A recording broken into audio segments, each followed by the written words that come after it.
Day 24, esteemed more than I. All right, so today we continue down our lovely path of exploring the potentiality of inner envy using the word esteemed as our guide.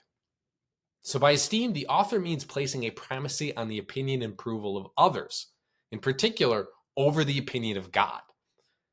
Now, there's nothing wrong with cultivating a good reputation. In particular, if you're a public figure, a teacher, a cop, a pastor, a leader of your organization, it's really good and important for you to be esteemed. If you're a parent, it's really good and important for you to be esteemed, for you to be respected and admired by the people that you serve, not as an end in itself. You always want to point people back to the source of goodness, which is God. But having a reputation is a really good thing if you're a parent or if you're a teacher. It actually allows you to enter into a relationship with a person and lead them along the path. To have a good reputation, to be someone who's trustworthy, means that you're trustworthy to help them grow closer to God. So it's useful. It's also really emotionally detrimental for the people under your care for you to fall from grace, for you to be esteemed, and then to do something that undermines your good reputation, that undermines your integrity. Just ask any child of a parent who finds out that one of their parents cheated on their other. Just look at how damaging that could be to them emotionally. So, what's the deal here? If having a good reputation actually is a good thing, then what are we striving for? Well, today we're asking for the grace to celebrate the victories of other people. So at different points in our lives, we could be tempted to look at the world as if it's a zero-sum game, where if someone wins, it means that we miss out or we lose. Now, there are some actual zero-sum games. Sometimes there can be only one promotion. There can be only one winner at Monopoly. There can be only one raffle ticket winner. Those are zero-sum games. Where we get into trouble is when we start to think that the things of God, that his goodness, his attention, his love, his mercy, his grace, they're limited in supply. That something good happening for someone else means goodness, the chances of goodness for you decrease, or it's at the expense of goodness that could have gone to you.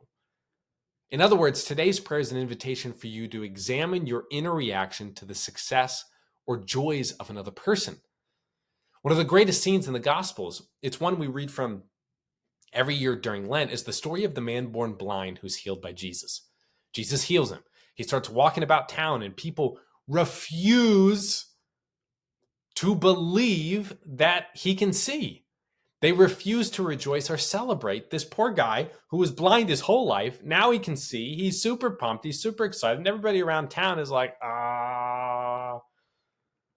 having this negative reaction. Nobody celebrates with him. So spiritual blindness is everywhere in the story. The people around town are blinded by false teaching. Basically, the teaching was that the disability was a fruit of the sin of the parent or of the individual. So they're all thinking, how could God do such a grand favor for a sinner and not me? How could he take his power of miracle, of goodness and grace, and not give it to me, but give it to this sinner? So in order to deal with that, they enter into this displacement defense mechanism where they're like, I don't recognize you, even though it's super obvious. Then there is parents who are blinded by a need to be esteemed by the religious elite at the expense of their own son. Instead of rejoicing that their son can see, that they're freed from the bonds of other people thinking that their son is blind because of their own sin, they go out of their way to persecute their son to avoid a bad reputation or dishonor from the religious elite. Whoa, mind-boggling. And then the religious elite, they're terrified of someone being more esteemed than them. They're filled with so much envy. They're feeling discontented and resentful of this sinner who just got this incredible miracle. They're feeling discontented and resentful of Jesus. So they tear down the formerly blind man. They look at him with skepticism and indignancy. And instead of rejoicing at the amazing power of God, they persecute him. So today's prayer tells us that the cure for each of them and the cure for us is the spiritual discipline of celebration. That's right. Celebration is a spiritual discipline. Just look at Luke chapter and his gospel, because he spends an entire chapter on one thing: celebration, on the spiritual discipline of celebration that occurs in heaven every time a lost soul returns home. And like all other spiritual disciplines, celebration elevates the soul and protects it from the temptation of the evil one, which is the temptation of envy. So today's call is a call to practice rejoicing in the goodness that God works in other people.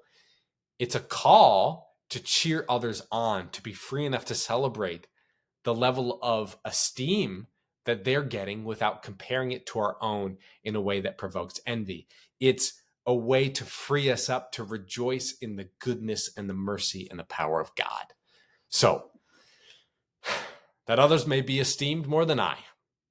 Jesus, grant me the grace to desire it.